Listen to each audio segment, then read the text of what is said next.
Gibuhian na ang mga individual nga nadakpan sa operasyon sa National Bureau of Investigation Region 11 sa Panabo City, Davao del Norte niadtong nakalabayng tuig nga gituhang mga Philippine Offshore Gaming Operators o POGO workers. Kini ang gikumpirma ni NBI 11 Regional Director Attorney Arcelito Albao human nag-issue ang korte og writ of habeas corpus. Busa nagpagula og release order ang Bureau of Immigration.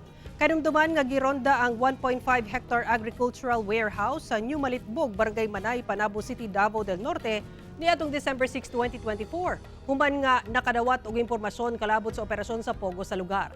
Sa mong operasyon, 59 ang naaresto.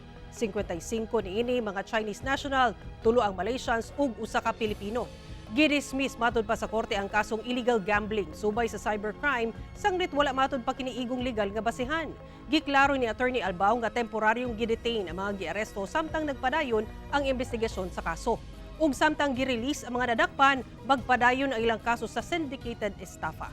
Sa karon nagpaabot ang NBI sa cybercrime examination results sa mga nakuhang ebidensya aron masuta kung duna pa bay laing kaso nga kinahanglang ipasaka.